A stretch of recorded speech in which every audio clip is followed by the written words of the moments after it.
Welcome to part one of Sculpting Ur'Zarl in ZBrush. In this video series, I'm going to go through the process that I used to digitally sculpt this character. It was originally designed and sculpted in polymer clay, bees putty, which is similar to Fimo or Super Sculpey or materials like that. So now that when we had sold through the original castings of this, I thought it would be a good opportunity to update this character. So now that I can sculpt it digitally, we can produce this in a new material, which is the CO-cast thermoplastic process. So in the original sculpt, I had used some existing castings of the weapons like the sword and the pistol and so forth. And so those were a little bit large for what I wanted for the character. And I wasn't really happy with his pose. He had kind of a static pose. And so I thought, well, this will be an opportunity whenever I resculpt this to give him a more dynamic pose, resize the weapons and so forth. And then, change some of the anatomy proportions to make him, a little bit more heroic looking and so forth. So, so now in this particular series, I'm going to go through that process of how I sculpted that in ZBrush. And then we'll go through a little bit of the 3D print output. And in the final production castings in the CO-cast thermoplastic. So let's go ahead and get stuck in and kind of see how I went forward with this. Okay, so the video that you're seeing here is sped up about 2.5 times just to kind of condense what's going on, but you can still tell, what's happening. So I'm starting with a basic sphere.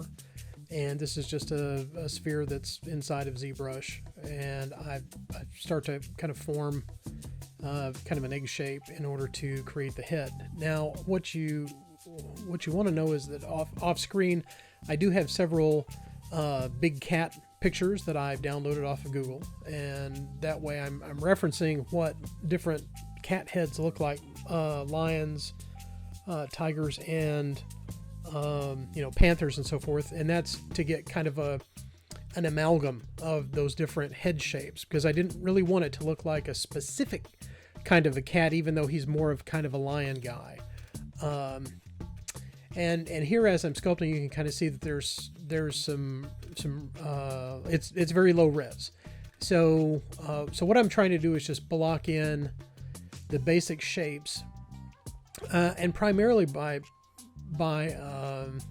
to do that, I'm using the what I prefer to use is the orb cracks tool. And like when I was sculpting before in putty, I had like a little spade shaped tool that was a stainless steel tool that made a particular impression in the clay, and I got used to using that particular tool. And so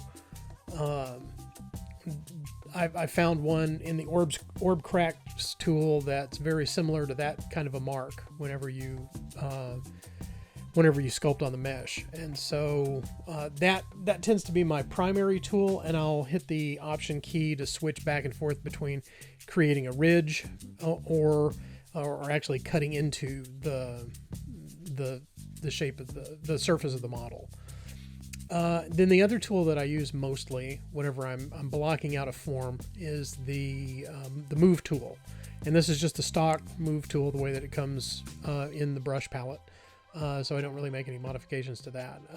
But working on a low res mesh like this, it allows me to, like, if I enlarge the area of the brush, then I can move and shape the model in large areas at a time.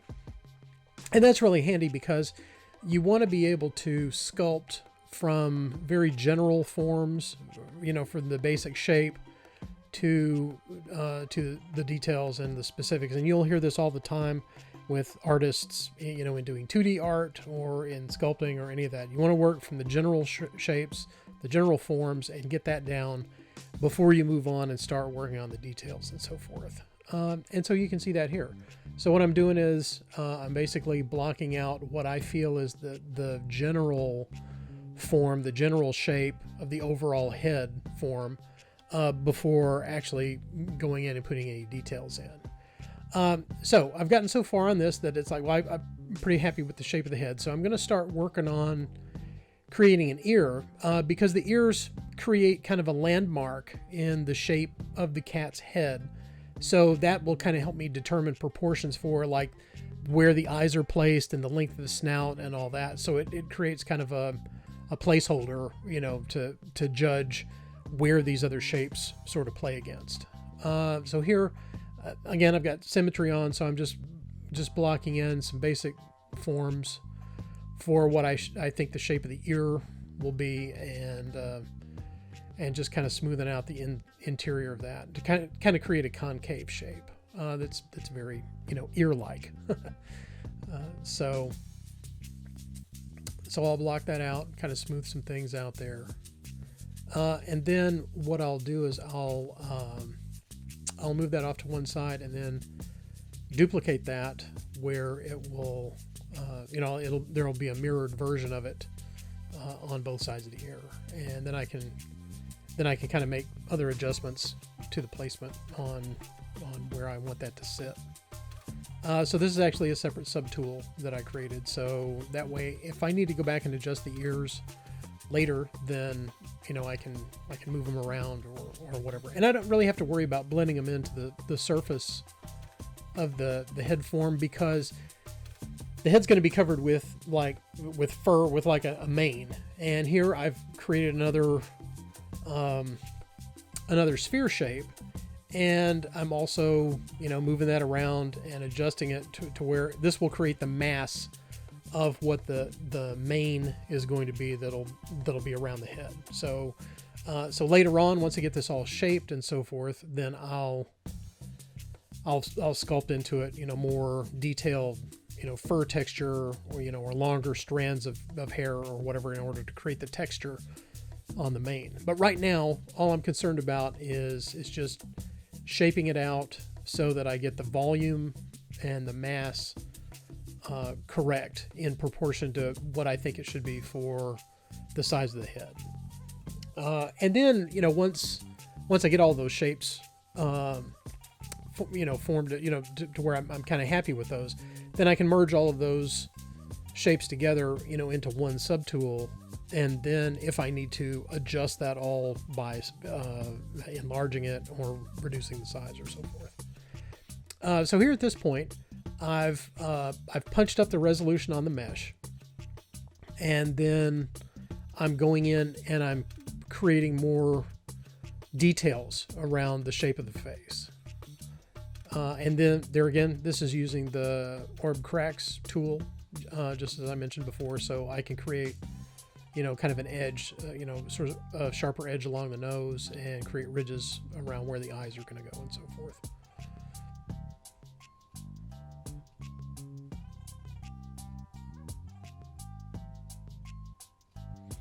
And here, there's another eye, or there's an eye that I've created, and this is a good opportunity to figure out, well, how deep the eye sockets are going to go and where the position of the eye is going to sit in relation to the rest of the head. So there's a transparent function where you can kind of ghost the existing mesh and kind of see inside of, you know, where that's going to be placed. So here I'm masking off the front of the eye, and I'm going to put a little bit of poly paint color on that, just so that I can get an idea of where the pupil will be, and, you know, where the iris would be and so forth, to give me a gauge of, you know, how much of that's going to show around the eye socket. Because big cats, typically you don't normally see the whites of their eyes. Typically it's just, you know, the iris kind of fills, you know, that what we normally see, you know, around their eye. Even with like domestic cats, unless they, you know, look off to one side, you know, give you the side eye, then you're not really going to see the whites of their eyes. So what I'm doing is I'm kind of blocking out, you know, where the irises and so forth are, so that I can adjust the volumes around the eyes, and kind of make sure that the orb fits in the eye socket in the shape that it's supposed to. And so sometimes you kind of have to flatten out the front of the eyes in order to make that to where it's not he's not cross-eyed looking.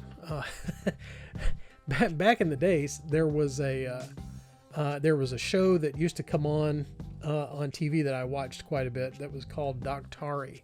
And I guess Doctari was kind of a vet in, Africa or whatever, looking after animals or something. I can't remember what all the specifics of the show were, but one of the characters that they had on the show was Clarence the cross-eyed lion. And it was an actual lion with cross, when they would show a close-up of him, he would have crossed eyes. And as I was sculpting this, that reminded me of that show until I was able to get the eye sockets sculpted around the eyes the way that they were supposed to. He kind of looks a little cross-eyed. And even my house cat Shastan, when he kind of looks at you, he looks a little cross-eyed too. So I guess there's a certain amount of that, in cats anyway. But here, now that I've got a little bit of a higher resolution mesh, I'm going to go in and kind of create, more crease details, as you can see, like along the mouth here, and continue to work the details and creases and stuff around the eyes in order to add character. And right now I'm still working in symmetry. So I've got symmetry turned on so that when I'm sculpting on one side, it creates the same brush strokes or whatever over on the other side of the mesh. So that's great because I don't have to go and try to match, both sides like I would have to do if I was sculpting practically in putty.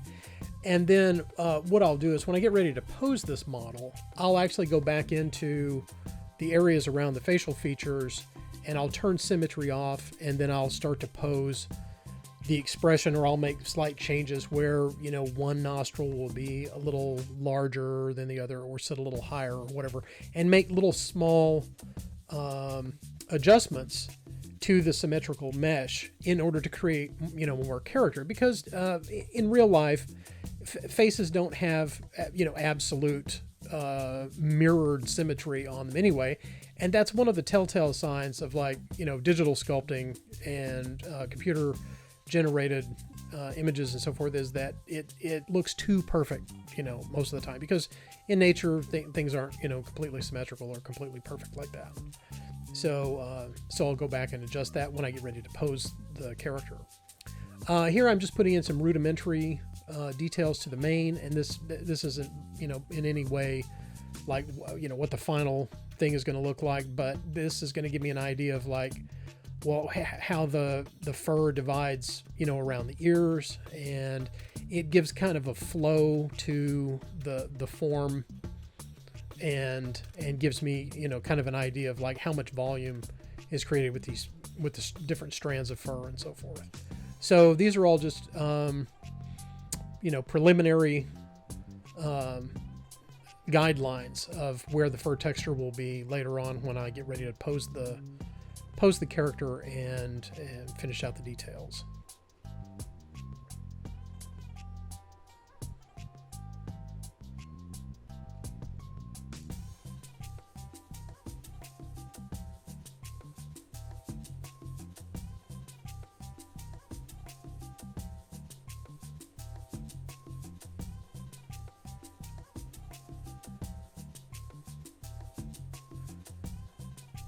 So right now you can kind of see that the character is starting to take shape, and it's actually starting to look like it looks like something that's more of a character than just a wad of computer mesh. So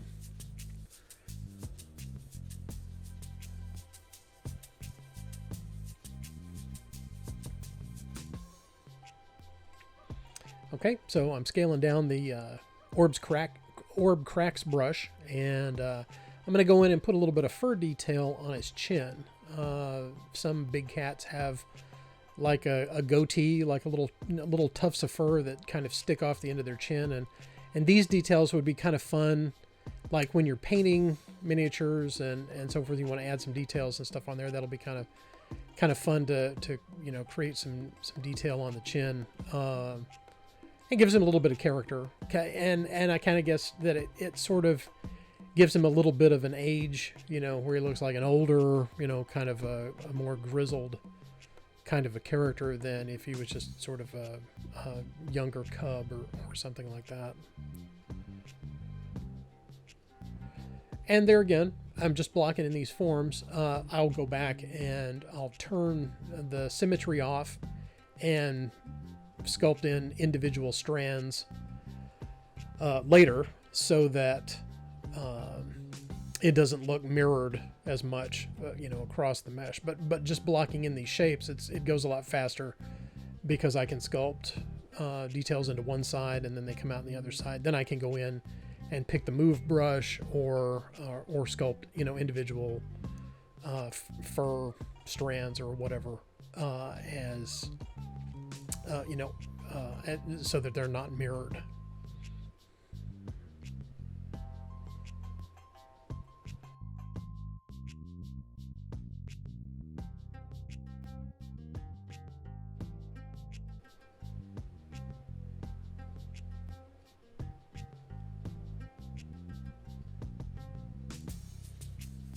And while these look a little bit exaggerated right now, when we're kind of zoomed in on the chin, you have to kind of remember that the head on this character is probably going to be about, 7 or 8 millimeters across. So all of these little strands, like once it goes through the printing process, even though we're using a 4K resolution printer to print the masters, you kind of want to exaggerate these details so that they print and that they show up enough to provide a texture, for when you're painting it. So sculpting these practically in either putty or polymer clay, like we would do before, I mean, you can gauge by looking at the miniature that, how much how much of that fur is going to show out. But, when we zoom out, you can kind of see that it's like, okay, well, there's some details there that creates kind of a texture on his chin.